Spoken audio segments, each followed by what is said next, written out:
임꺽정난. 임꺽정은 경기도 양주에서 백정신본으로 태어나 황해도에서 생활했으며 조선의 3대 도적으로 불리는 조선 중기의 의적이며 16세기 중반 몰락농민과 백정 및 천민들을 규합하여 지배층의 수탈 정치에 저항하여 전국을 위기로 몰아넣었던 도적으로 홍길동, 장길상과 함께 조선의 3대 조적으로 일컬어집니다. 1559년경 황해도, 경기도, 평안도, 강원도까지 세를 확장했고 1561년에 관군의 대대적인 토벌로 세력이 점차 위축되다가 1562년 1월 체포당해 15일 만에 죽음을 당합니다. 명종도 두려워한 임꺽정. 명종시대는 전국 각지에서 도둑이 질비하였는데 그중에 임꺽정이 유명해진 이유는 조선을 긴장시켰기 때문인데요. 명종은 어머니 문정왕후에게 재롱잔치도 일관하며 마마부 역할을 다했고 임꺽정이 두려워 낯떨고 있니 할 정도였다는데요. 임꺽정은 천민이라 불리는 백정이었으며 생계 유지를 위해서 닥치는 대로 하루 벌어 하루 먹고 살기 위해 여러 가지 일을 하던 중 갈대밭에서 얻은 갈대를 팔아 생계를 유지를 하였는데 어느 날 갑자기 주인 없는 땅에 양반이 갈대를 사서 쓰라고 하게 됩니다. 당시는 주인이 없는 땅을 개간하겠다고 나라에 신고만 하면 소유권을 인정해주는 법이 있었는데 실제는 소유권만 확보하고 개간은 하지 않은 잔대갈통을 양반이 굴린 것입니다. 나중에 조정에서 그 사실을 알고 네 같은 자식 셀이 지기 뿌린다 하면서 다시 정부에서 소유권을 빼앗아 백성에게 갈대를 사용할 수 있도록 조치를 하였으나 이번은 왕족들이 소유권을 빼앗아 버리고 갈대를 사서 쓰라고 하면서 출입을 통제시키고 CCTV 작동 중이라고 하자 이에 완전히 열받아 뚜껑이 열려 번진 임꺽정은 이럴 바에는 차라리 팔뚝에 착하게 살자는 문신 새기고 도덕이나 하자고 하면서 도적의 길로 들어섰고 많은 백성들도 세금 압박으로 더욱 생계가 힘들어지자 집을 떠나 도적이 되어 뜻을 같이 하는 비슷한 처지의 농민 수십 명과 그 가족으로 집단을 이루어 황해도의 산악지대를 중심으로 도적 생활을 시작했고 날쌔고 용맹스러우며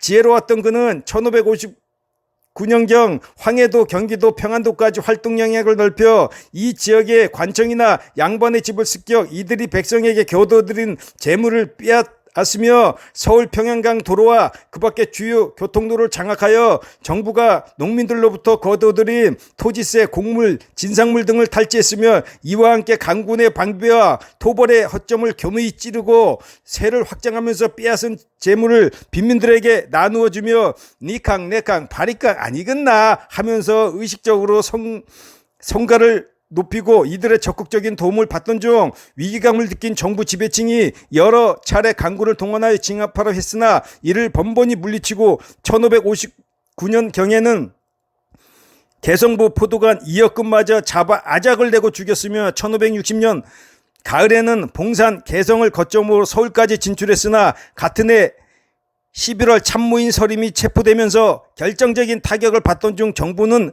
서림에게서 활동의 계획과 비밀을 알아내고 정수익과 평산의 강군으로 하여금 토벌하도록 하였으나 뛰어난 전투력과 농민 이서의 도움으로 위기를 모면 세력을 보존할 수 있었습니다. 당시 이서와 농민의 도움은 임꺽정의 부대가 모이면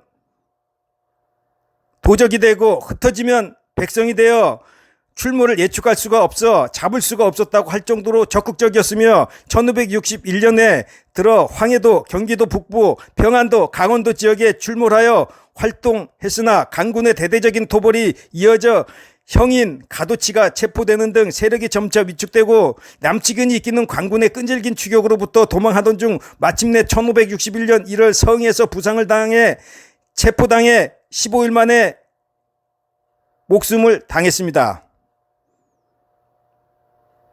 이 시기 농민의 저항은 당시의 사관이 도적이 되는 것은 도덕질하기 좋아서가 아니라 배고픔과 추위가 절박해서 부득이 그렇게 된 것이다. 백성을 도적으로 만드는 자가 누가인가라고 기록한 바와 같이 사회 경제적 모순이 격화됨에 따라서 지배층에 저항하여 전국 각지에서 자연 발생적으로 일어났습니다. 임꺽정 역사적 평가. 임꺽정은 평민에게는 의인으로 양반들에게는 도적으로 평가되었으며 어쨌든 그의 도적행위가 단순히 자신의 사리 사욕만을 위한 것이 아니었음은 사실이었고, 또한 그의 활동이 3년 동안이나 조선의 행정을 마비시킬 정도였다는 점에서 임격정의 난이라 부를 수 있는 것이었습니다. 명종실록은 임꺽정 무리에 대해 그들이 도둑이 된 것은 왕정의 잘못이지 그들의 죄가 아니다라고 쓰여 있습니다. 이 기록은 당시의 사람들이 임꺽정을 단순한 도적으로 생각하지 않고 민심을 대변하는 의로운 사람으로 인식되고 있었다는 것을 증명하고 있으며, 많은 사람들은 그를 의적으로 추앙했으며 무수한 설화와 소설로 그의 행정을 그리기도 했습니다. 의적인가 도적인가를 떠나 단지 생계도 보장되지 않아 오직 헝그리 정신으로 도둑이라도 해서 생계를 유지할 수밖에 없는 게 현실인데, 그에게 과연 돌을 던질 수 있을까요? 기록상으로는 도둑이지만 임꺽정에 대한 연민의 정을 느끼는 이유는 무엇일까요? 그것은 아마 마음 한 구석에는 의적이라는 생각이 자리 잡고 있는 건 아닐까요? 잘 보셨으면 구독, 좋아요 부탁합니다.